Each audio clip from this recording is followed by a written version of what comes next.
The mystery of submarine motion. When we think about large machines moving through water, ships usually come to mind. Ships float on the surface of the ocean, supported by the water beneath them, but submarines are very different. These remarkable vessels can dive deep below the ocean's surface and then return safely back to the top.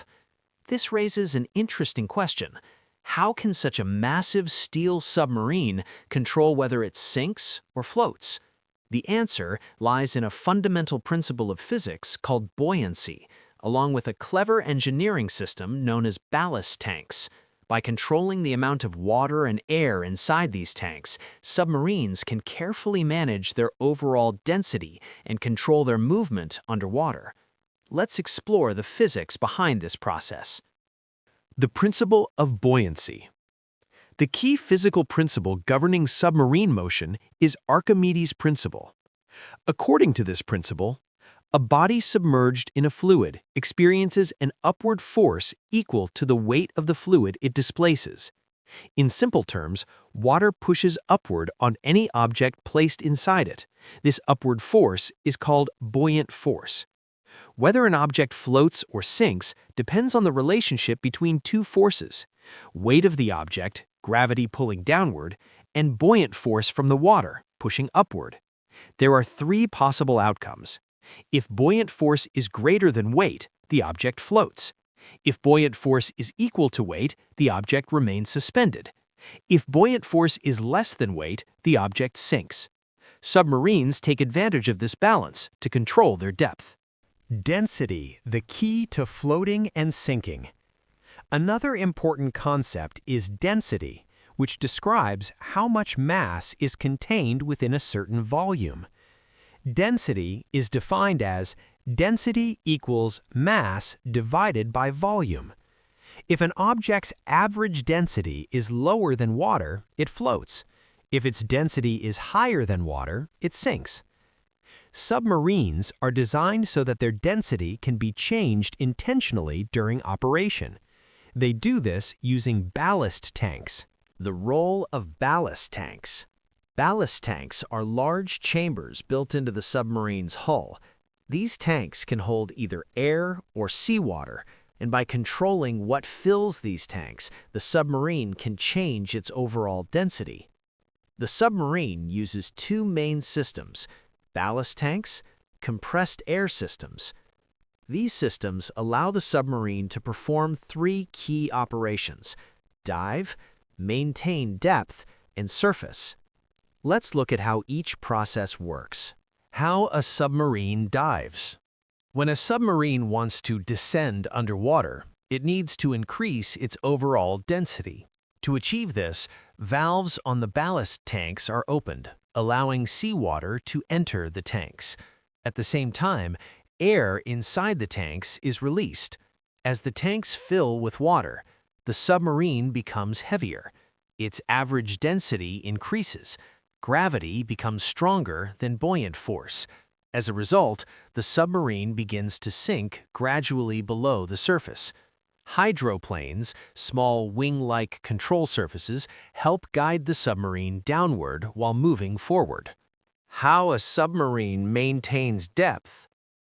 Once the submarine reaches the desired depth, it must maintain neutral buoyancy. Neutral buoyancy occurs when buoyant force equals weight of the submarine. At this point, the submarine neither sinks nor rises. To maintain this balance, operators carefully adjust trim tanks, which are smaller tanks used for fine control. By adding or removing small amounts of water, the submarine stabilizes itself at a specific depth. Hydroplanes also help control the angle of movement while the submarine travels underwater. How a submarine rises to the surface. When the submarine wants to return to the surface, it must reduce its density. To do this, the submarine releases compressed air into the ballast tanks. The compressed air forces seawater out of the tanks and back into the ocean. As water leaves the tanks, the submarine becomes lighter. Its average density decreases. buoyant force becomes greater than weight. This upward force causes the submarine to rise back toward the surface. Eventually, the submarine floats once again on top of the water. Emergency surfacing. Submarines are also equipped with systems for rapid emergency surfacing. In dangerous situations, large volumes of compressed air are suddenly released into the ballast tanks. This quickly forces water out of the tanks and dramatically increases buoyancy. The submarine then rises rapidly to the surface. This system is critical for safety during emergencies. Why submarine control is so precise? Submarines operate in a very challenging environment where pressure increases rapidly with depth. At deeper levels in the ocean, water pressure can become extremely high. Because of this, submarine engineers must design systems that allow precise control of buoyancy and depth.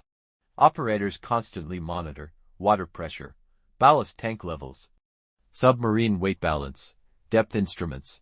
Through careful adjustments, the submarine can maintain stable movement underwater. Real-world physics in action. Submarines demonstrate one of the most elegant applications of physics in engineering. By applying Archimedes' Principle, engineers created a vessel capable of navigating deep underwater while remaining completely controllable. Instead of relying on engines alone, submarines use the natural relationship between density, buoyancy, and fluid displacement to move through the ocean. This combination of physics and engineering allows submarines to explore deep oceans, conduct scientific research, perform naval operations, and study marine environments. Conclusion. So how do submarines sink and rise? The answer lies in a simple but powerful physics principle: buoyancy. By carefully controlling the amount of water and air inside ballast tanks, submarines can change their overall density. When they become heavier than the surrounding water, they sink. When they become lighter, they rise. This elegant use of physics allows submarines to move freely beneath the ocean surface. It's a perfect example of how understanding the laws of nature can lead to incredible engineering achievements. If you enjoy learning about physics, engineering, and how real-world technology works, be sure to like, subscribe, and share this video. Because here at RE07, we explore the science that powers our world.